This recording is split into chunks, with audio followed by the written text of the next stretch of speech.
दिल्ली चुनाव में मुख्यमंत्री योगी आदित्यनाथ की डिमांड बहुत ज्यादा है। जी हां, बहुत ज्यादा डिमांड मुख्यमंत्री योगी आदित्यनाथ की दिल्ली में चुनाव प्रचार के लिए। दिल्ली के बीजेपी के कई उम्मीदवार अपने अपने क्षेत्रों में सीएम योगी से रैली करवाने की मांग कर रहे हैं। सीएम योगी दिल्ली में 14 जनसभाएं करने जा रहे हैं। सीएम योगी की पहली रैली 23 जनवरी को होने वाली है। घोड़ा,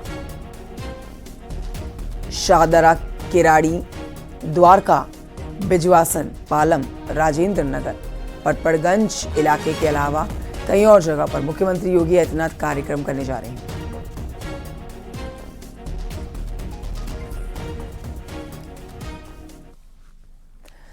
मुख्यमंत्री योगी आदित्यनाथ आज गोरखपुर के दौरे पर रहने वाले हैं। इस पर आपको जानकारी दे देते हैं कि सर्किट हाउस में कानून व्यवस्था और विकास कार्यों को लेकर बैठक करने जा रहे हैं मुख्यमंत्री योगी आदित्यनाथ। दोपहर 12 बजे से ये कार्यक्रम शुरू होगा।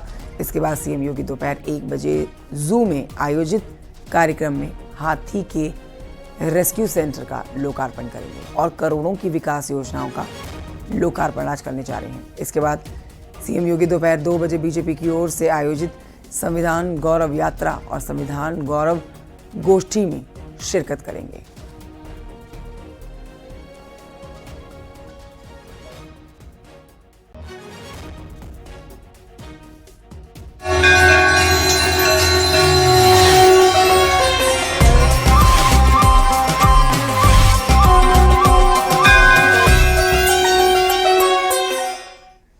और आइए बढ़ते हैं आगे। महाकुंभ की हर एक अपडेट आप तक अब पहुंचाएंगे हम, जहां आपको सबसे पहले बताते हैं कि यूपी की गवर्नर आनंदीबेन पटेल का आज प्रयागराज पहुंचकर महाकुंभ में शामिल होने का कार्यक्रम है। गवर्नर आनंदीबेन पटेल कई कार्यक्रमों में शामिल करने वाली है। राज्यपाल के दौरे को लेकर आप जानकारी ले लीजिए। 12 बजे महिला सम्मेलन में शिरकत करेंगी राज्यपाल। विद्या भारती पूर्व उत्तर प्रदेश क्षेत्र कैंप सेक्टर 9 में महिला सम्मेलन आयोजित होगा। दोपहर 2:20 पर रज्जू भैया विश्वविद्यालय द्वारा आयोजित शिक्षकों और विद्यार्थियों के संवाद एवं आशयवर्चन कार्यक्रम में भी राज्यपाल शामिल होंगी। Padma Madhav road camp sector 8 Mahakumbh मेले में कार्यक्रम का आयोजन होगा।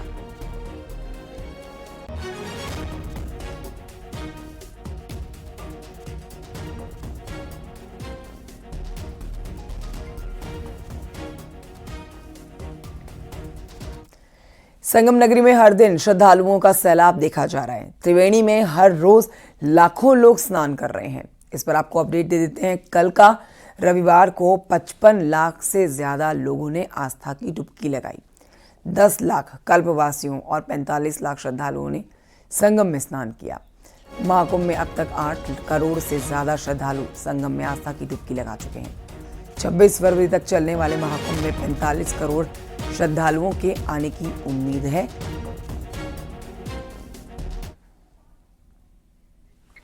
महाकुंभ में यूपी पुलिस के इंस्पेक्टर और शायर धर्मराज भी पहुंचे हैं। उन्होंने महाकुंभ की महिमा का वर्णन किया है और सरकार की ओर से किए गए इंतजामों की तारीफ की है। इतनी शानदार व्यवस्था होने के बावजूद भी जो चिढ़े हुए लोग हैं, मतलब इस लेवल के हैं कि मतलब बताइए तो कूड़ेदान से निकाल करके गंदगी दिखा देंगे कि यहाँ गंदगी है। कूड़ेदान से निकाल के दिखा देंगे कि ये देखो ये गंदगी है। जब आप दावा करेंगे कि यहाँ साफ सफाई और हर तरफ है साफ सफाई, और साफ सफाई मैं तारीफ करूंगा कि पहली बात तो यहाँ भीड़ नहीं आ रही भैया, यहाँ भीड़ नहीं आ रही है, यहाँ श्रद्धालु आ रहे हैं। महाकुंभ नगरी में आस्था के अनोखे रंग देखने को मिल रहे हैं। एक और श्रद्धालु संगम को निहार रहे हैं और सनातनी जयकारे से संगम को गुंजायमान कर रहे हैं, तो वहीं दूसरी ओर संत 24 घंटे धुनी रमाए बैठे हुए हैं। प्रयाग की धरती पर पहुंचा है संत समाज। हर महात्मा, हर श्रद्धालु एक एक क्षण का गवाह बनना चाहता है। देखिए रिपोर्ट।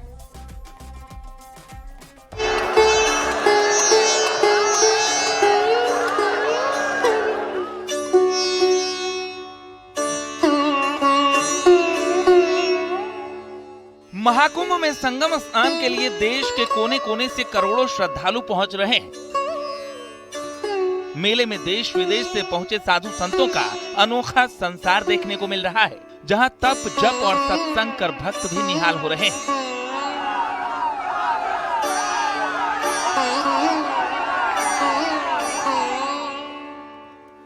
भारत के पड़ोसी देश नेपाल के लुम्बिनी से एक परिवार प्रयागराज में लगे हुए महाकुंभ में गंगा स्नान करने के लिए करीब 300 किलोमीटर की पैदल यात्रा कर रहा है।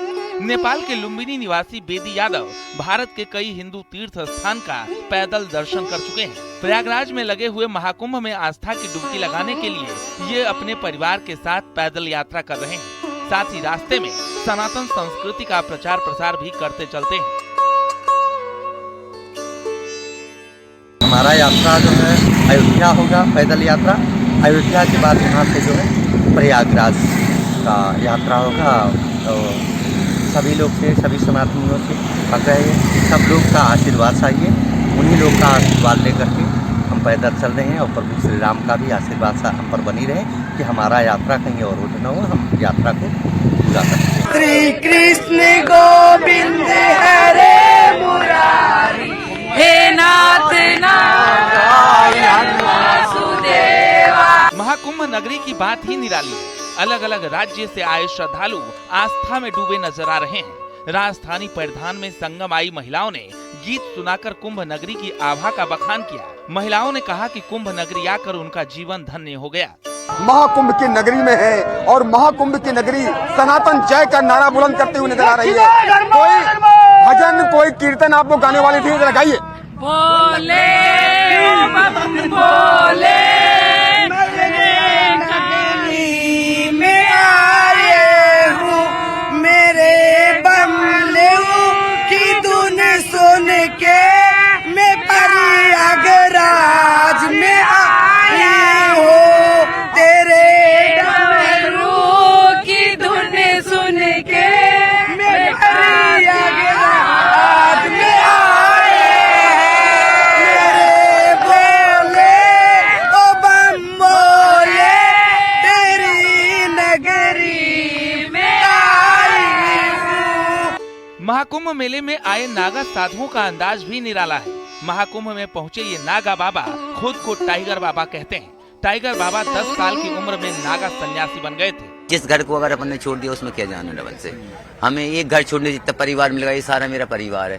जैसे मान लीजिए साधु संत हैं आप, कभी आप का सामना अपनों से हुआ हो? ऐसा कभी हुआ? मैं अपने देखते हैं, कभी नहीं हुआ। हाँ, आप सभी हैं, अपने तो सभी है, लेकिन जब माँ बाप सामने आते हैं तो कभी इस तरह का कोई क्षण आया जीवन में कि नहीं आया? खून का फर्क है। मरने के बाद बोलिए आप कोई कहता कि मेरा कितने दिन घर में रखते हैं? अभी आपको रखेंगे जिंदगी में 50-60, मरने के बाद 2 दिन के बाद भी कर देंगे। 24 घंटा वो आदमी के लिए मुश्किल हो जाते हैं। तो ये तो रीत है। बनी पर लाखों निसार होते हैं, जब बनी बिगड़ जाते तो 10,000 होते हैं। जब तुम देर तक ध्यान करते हैं, रोजाना का क्या रूटीन होता है आप लोगों का? ये मेले में 24 ही घंटा, 12, 3, 2 घंटे है। मैं जो वैसे ही पूछ रहा हूँ, ध्यान कहते हैं कि ध्यान ही परमानंद की प्राप्ति है। जिसने ध्यान कर लिया उसको परमानंद मिल जाता है। ध्यान अंदर आत्मा से हम करते ही रहते हैं 24 घंटा। भक्ति मीरा ने कैसी करी, देखी इसका प्यार भी। भक्ति का कोई अंत नहीं, कौन क्या कर रहा है, ये भक्ति का अनूप रूप है। सन सोते सोते भक्ति कर सकते हैं।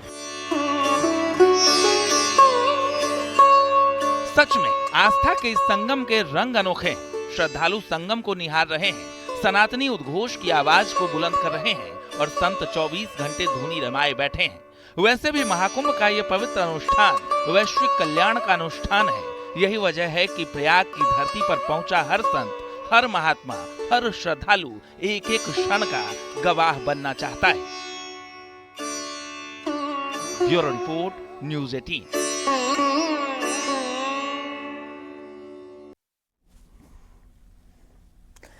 महाकुंभ में कश्मीरी हिंदुओं ने मां गंगा में दीप प्रज्वलित किया है।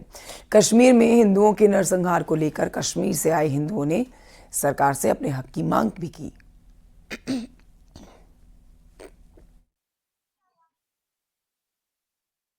हम इसी संकल्प को लेकर यहाँ आए हैं कि हम अपना संदेश दूर दूर तक पहुँचाएंगे, जहाँ जहाँ तक हो सके वहाँ पहुँचाएंगे। दुर्भाग्य से अभी हमारे देश की शायद 90% लोगों को और नई जनरेशन को इस बात का नहीं पता कि 35 साल पहले वहाँ क्या हुआ। उनको ये पता है कि बांग्लादेश में आज क्या हो रहा है, पर ये नहीं पता कि 35 साल पहले वहाँ क्या हुआ। तो हमारा यही उद्देश्य है यहाँ आने का कि हम दूर दूर तक सबको ये बात बताएंगे और जन समर्थन लेंगे, सभी धर्म गुरुओं का समर्थन लेंगे और इस अपनी मुहिम को आगे बढ़ाएंगे, जितना हो सके उतना आगे बढ़ाएंगे और वापस अपने घर जाकर ही दम लेंगे। धन्यवाद। मुख्यमंत्री योगी आदित्यनाथ ने कथावाचक मुरारी बापू और चिदानंद सरस्वती जी से मुलाकात की है। सोशल मीडिया पर एक पोस्ट भी कर उन्होंने अपनी भावनाएं व्यक्त की हैं। महाकुंभ में परमार्थ निकेतन में शिविर में आयोजित पावन श्री राम कथा में सम्मिलित होने का सौभाग्य प्राप्त हुआ। इस अवसर पर प्रसिद्ध कथावाचक श्रद्धेय मुरारी बापू जी और पूज्य स्वामी चिदानंद सरस्वती जी का आत्मिक सानिध्य भी प्राप्त हुआ है।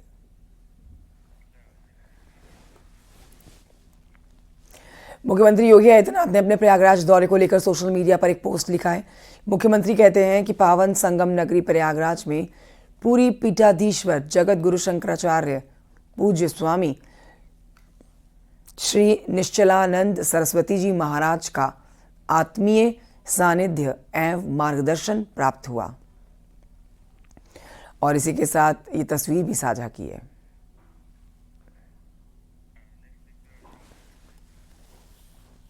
मुख्यमंत्री योगी आदित्यनाथ आज काशनी आश्रम पीठाधीश्वर में मुलाकात उन्होंने की है। उन्होंने लिखा है सोशल मीडिया प्लेटफॉर्म एक्स पर, तीर्थराज प्रयाग में उदासीन काशनी आश्रम पीठाधीश्वर स्वामी श्री गुरु शरणानंद जी महाराज का आत्मीय सानिध्य प्राप्त हुआ।